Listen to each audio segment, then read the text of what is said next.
इसका 8वां क्वेश्चन है। देखिए क्या कहता है, एक रेलगाड़ी एक समान चाल से 360 किलोमीटर की दूरी तय करती है।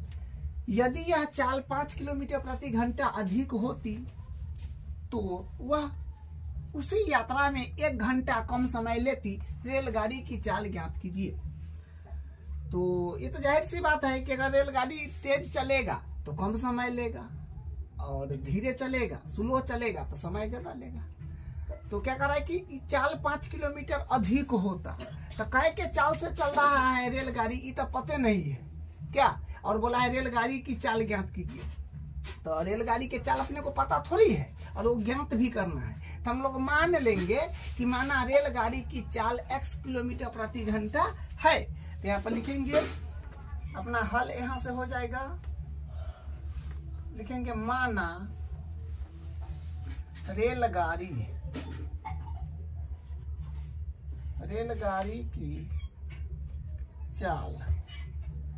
रेलगाड़ी की चाल x किलोमीटर प्रति घंटा मान लिए हैं, है ठीक है। माना रेलगाड़ी की चाल x किलोमीटर प्रति घंटा है। अब देखिए क्या बोला गया है, चाल तो अपने पास है एक रेलगाड़ी एक समान चाल से, मतलब समान चाल का मतलब होता है कि अगर मान लीजिए 100 के स्पीड में जा रहा है तो 100 की स्पीड में जाएगा, 50 के स्पीड में जा रहा है तो 50 की स्पीड में जाएगा। समान चाल का मतलब वही होता है, न ब्रेसी किया न कम किया, सेम एक रंग स्पीड में जा रहा है। लेकिन एक रेलगाड़ी एक समान चाल से 360 किलोमीटर की दूरी तय करता है, मतलब वो जाता है 360 किलोमीटर दूर तक, मतलब दूरी कितने है 360 किलोमीटर। मान लीजिए कि कोई स्टेशन यहाँ पर है जो है ए, और ये बी स्टेशन तक इसको जाना है। मान लीजिए ये स्टेशन बी है, ठीक है, और ये दूरी कितना है, यहाँ से यहाँ तक में दूरी है, यहाँ से यहाँ तक में अपने पास 360 किलोमीटर, ठीक है।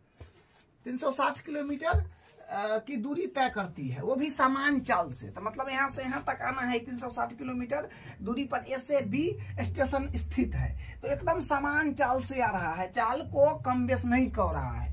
जो स्पीड से चल रहा है 90 के तो 90 ही में आ रहा है लगातार, 100 में चल रहा है तो 100 में आ रहा है लगातार। कितना दूरी 360 किलोमीटर की दूरी सामान्य चाल से चल रहा है, ठीक है। तो यहाँ पर हाँ फार्मूला लगा दीजिए, जो होता है अपने पास समय बराबर होता है दूरी बट्टा चाल, दूरी बट्टा हो जाएगा चाल, ठीक है। और हाँ देखिए समय में यहाँ रिलेशन दिया है, ठीक है। क्वेश्चन थोड़ा बढ़िया है, एग्जाम में आने की संभावना ज्यादा रहता है, तो क्वेश्चन थोड़ा बढ़िया है और समय में रिलेशन दिया है। तो हम इस समय को T1 मान लेंगे, T1, ठीक है। और दूरी तो जानते हैं आपकी, दूरी 360 किलोमीटर जाना है, देख रहे हैं। तो 360 बट्टा चाल माना है ना कि रेलगाड़ी की चाल x किलोमीटर प्रति घंटा है, तो चाल की जगह x हो जाएगा, ठीक है। इसको मान लीजिए क्वेश्चन नंबर 1। अब देखिए चाल को बढ़ाएगा, है ना। अब क्या कर रहा है कि यदि यह चाल 5 किलोमीटर प्रति घंटा अधिक होगा, अभी तो चल रहा है x के चाल से, अब 5 किलोमीटर प्रति घंटा अधिक कर रहा है चाल, माने स्पीड बढ़ा रहा है। तो यहां से लिखेंगे साथ ही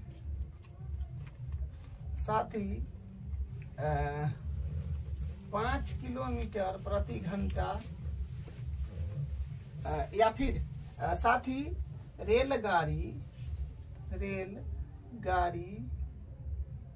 की बढ़ा हुआ चाल, ठीक है। साथ ही मतलब उसी में फिर आगे दिया है कि रेलगाड़ी की बढ़ा हुआ चाल, तो क्या होगा, अभी था x के चाल से चल रहा था, अब कर रहे नहीं सर 5 की स्पीड बढ़ाएंगे हम, यदि यह चाल 5 किलोमीटर प्रति घंटा अधिक है, तो मतलब यहाँ पर 5 अभी x के चाल से चल रहा है, अब 5 बढ़ा दिया, तो x प्लस 5 आके में जुड़ जाएगा, तो चाल ये हो जाएगा।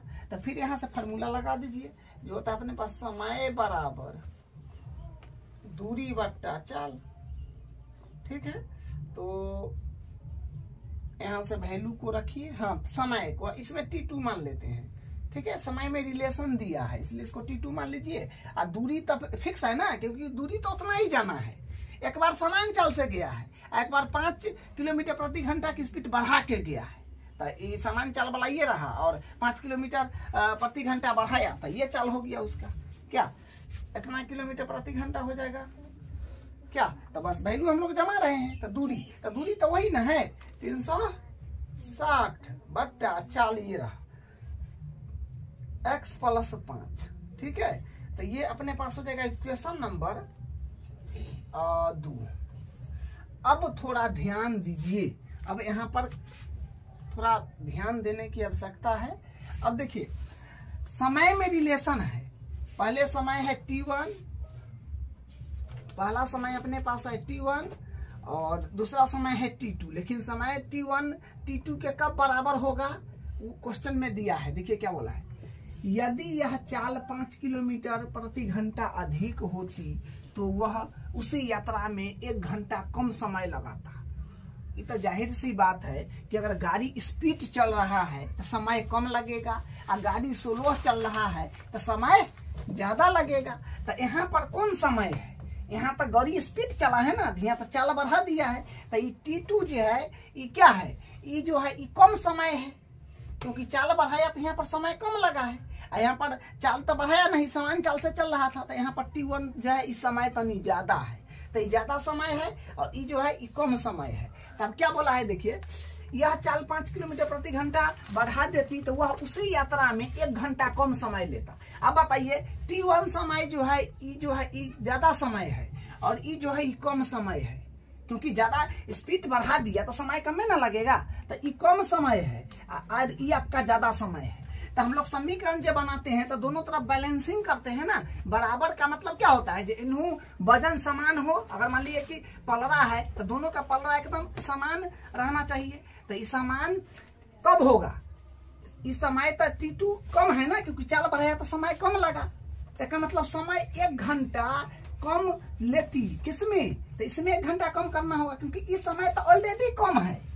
चाल बढ़ाया तो समय कम तो यहाँ ऑलरेडी लगा है, और इसी में एक -1 आप कर दीजिएगा तो फिर बैलेंसिंग नहीं होगा। ये ऑलरेडी कम है, ये जो है ये ऑलरेडी कम है, और इसमें करिएगा तो पलड़ा ऐसे हो जाएगा। तो पलड़ा ऐसे होगा तो क्या हुआ, यहाँ पर तो फिर बैलेंसिंग हुआ नहीं, बराबर नहीं हुआ। इसलिए इसमें कम करना होगा, -1 करना होगा, किसमें, T1 में, क्योंकि इस समय ज्यादा है ये कम है। ठीक है, और ये कम है, इसी में फिर कम कर दीजिएगा थोड़ा तो और कम हो जाएगा, तो फिर बैलेंसिंग तो होगा नहीं क्या। तो ये बात है। तो वही बोला था कि यदि यह चाल 5 किलोमीटर प्रति घंटा अधिक होती तो वह उसी यात्रा में 1 घंटा कम समय लेती। तो उसी यात्रा है मतलब इसमें 1 घंटा कम समय लगता। ठीक है, तब बैलेंसिंग हो गया। बस यहाँ पर थोड़ा सा ध्यान देना था, ये इक्वेशन जो थोड़ा समझने वाला था, यहाँ मेन था। ठीक है, इसको मान लीजिए इक्वेशन नंबर 3। अब हम लोग क्या करेंगे, समीकरण 1 व 2 से मान रख देंगे किसमें, 3 में। ठीक है, यहां से लिखेंगे समीकरण 1 व 2 से T1 तथा T2 का मान समीकरण 3 में रखने पर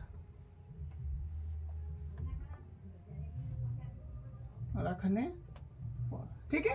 तो समीकरण 1 व 2 से T1 तथा T2 का मान समीकरण हम 3 में रख रहे हैं। 3 में हम लोग क्या रख रहे हैं, समीकरण 1 और 2 से मान उठा के T1 का मान और T2 का मान समीकरण 1 और 2 से 3 में रख रहे हैं। तो T1 का वैल्यू अपने पास कितना है, 360 बट्टा x। तो T1 हो जाएगा अपने पास 360 बट्टा x।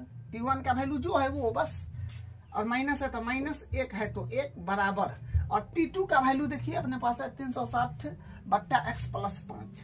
तो 360 बट्टा x + 5। ठीक है, अब देखिए इसमें थोड़ा सा इधर क्या बोलते हैं, इधर उधर कर लीजिएगा ना तो आसान पड़ेगा, या फिर आप डायरेक्ट एक मान करके एलसीएम लेकर के चलाइएगा थोड़ा भारी हो जाएगा। इसलिए हम इसको इस तरफ ले लेते हैं और ये वाला को इस तरफ ले लेते हैं, ठीक है, थोड़ा आसान पड़ेगा। आप एरो उरो नहीं बनाइएगा, हम तो समझाने के लिए बनाते हैं। अब देखिए यहाँ से क्या हो जाएगा 360/x, और इधर प्लस में है 360/x प्लस 5, इधर आएगा तो माइनस में हो जाएगा। माइनस में हो जाएगा 360/x प्लस 5, और ये माइनस में है तो नहीं आएगा तो प्लस में हो जाएगा बस।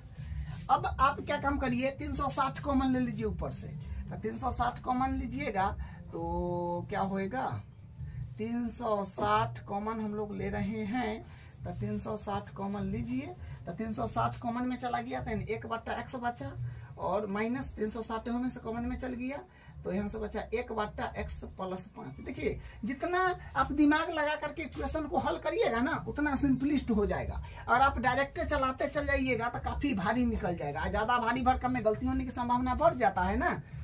तो इसलिए अपना थोड़ा सा सोच समझ के जितना बेसिक मतलब जितना सॉल्व हो सके, आसान बन सके उतना करके ही चलना चाहिए, ठीक है। अब देखिए यहाँ पे क्या करेंगे 360 इंटू एलसीएम लीजिए तो होगा x, एलसीएम तो इसका हो जाएगा x इंटू एक्स प्लस 5, तो ऐसे ही कट जाएगा तो यहाँ पर आएगा x प्लस 5 और यहाँ पर आएगा x, ये आ जाएगा, ठीक है, बराबर 1। तो यहाँ से मल्टीप्लाई वगैरह करा लीजिए 360 मल्टीप्लाई किसे कराइएगा इसको, देखिए ये क्या है यहाँ पे एक बार लिखिए देते हैं, ठीक है। x इधर घटाव में है तो x प्लस 5 माइनस x, तो इसे कट भी जाएगा और लिया मल्टीप्लाई कराना पड़ेगा, तो x स्क्वायर प्लस 5x और बराबर 1, इसको काट लीजिए, इसे ही कट जाएगा, ठीक है। तो अपने पास क्या बनेगा 360 और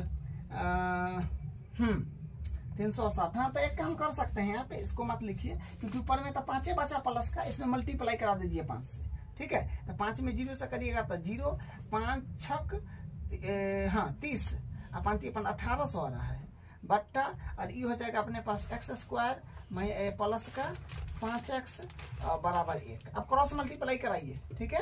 अब क्या करिए क्रॉस मल्टीप्लाई कराइए, बराबर 1 है तो 1 मान लीजिए नीचे, हम इसमें पहले इससे करा देते हैं क्योंकि बड़ा वाला वैल्यू है, तो इस कराने के लिए तो इसमें भी इससे पहले कराइए, उससे कोई फर्क नहीं पड़ेगा, ठीक है। इसमें इससे अगर पहले कराएंगे तो इधर उधर टनना पड़ेगा, इसलिए हम इसको पहले इसमें कराते हैं और इसको इसमें कराते हैं, वरना एक आध लाइन बच जाएगा। यहाँ से अपने पास क्या होगा, इसमें इससे करेगा तो 1 है तो कोई क्या फर्क पड़ेगा, तो बात वही रह जाएगा x स्क्वायर प्लस 5x क्या, और इसमें फिर बराबर है तो बराबर इसमें कराइएगा फिर तो 1800। तो इसको भी इसी तरफ अगर आप ले लेते हैं तो क्या होता है x स्क्वायर प्लस 5x और ये ना आएगा तो माइनस में हो जाएगा 1800 बराबर 0, ठीक है। अब अपना मेन जो जहां तक पहुंचना था इक्वेशन तक पहुंच गए हैं, बस इतना ही मेन है, इक्वेशन तक पहुंच गया तो अब क्या करना है, बस आप हल कर लीजिए, जो विधि से आपको लगे बस कर लीजिए। तो इसमें तो फैक्टर सोचना थोड़ा सा मुश्किल लग रहा है, इसलिए हम इसको द्विघातीय सूत्र से कर देते हैं, ठीक है। तो द्विघातीय सूत्र अपने पास क्या होता है, द्विघातीय सूत्र, देखिए द्विघातीय सूत्र अपने पास होता है माइनस का b plus minus root under b square minus 4ac upon 2a, ठीक है।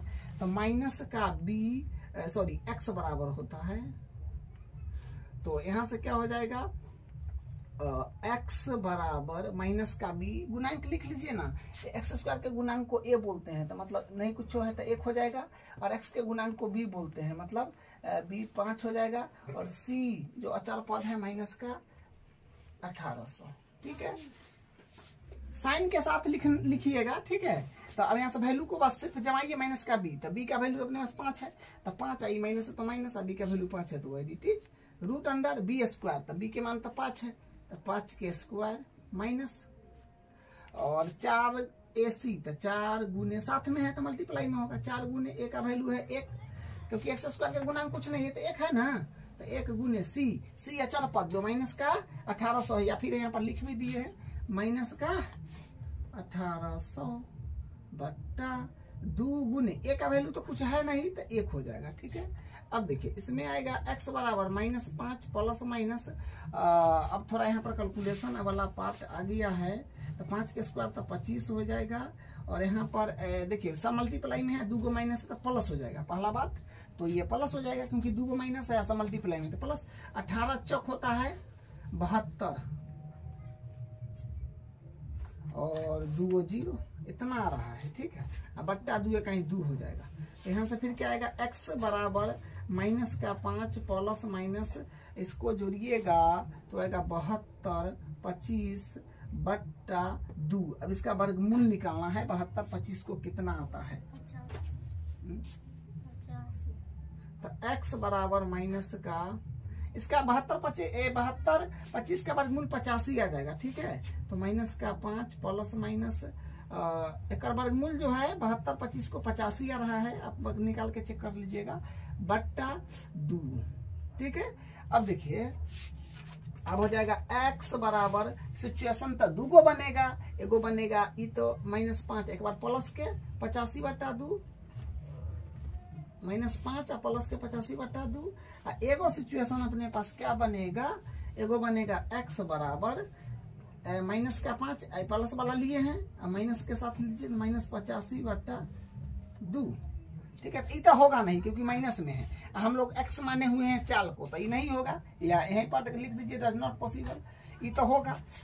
देखिए यहाँ से होगा x बराबर 80 बट्टा 2, मतलब यहाँ से आएगा x बराबर आ गया 40 40 40 40।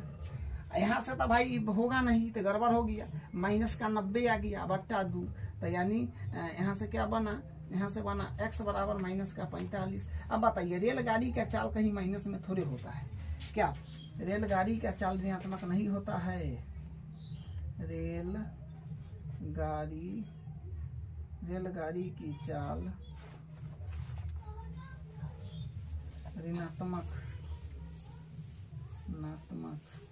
नहीं होती, अतः यह असंभव है। तो रेलगाड़ी की चाल ऋणात्मक नहीं होती, अतः ये असंभव है, ये नहीं होगा भाई, इट इज नॉट पॉसिबल, ये होगा। तो x किसको माने थे हम लोग, रेलगाड़ी की चाल ज्ञात करना था, हम लोग रेलगाड़ी की चाल को x माने थे, तो क्या हो गया, रेलगाड़ी की चाल क्या हुआ 40 किलोमीटर प्रति घंटा। यहाँ पर लिख दीजिए, अतः रेलगाड़ी की चाल 40 किलोमीटर प्रति घंटा है। बस यही आंसर है, और ये क्वेश्चन थोड़ा बढ़िया है। ठीक है, इसको एक बार 2 बार प्रैक्टिस करिए।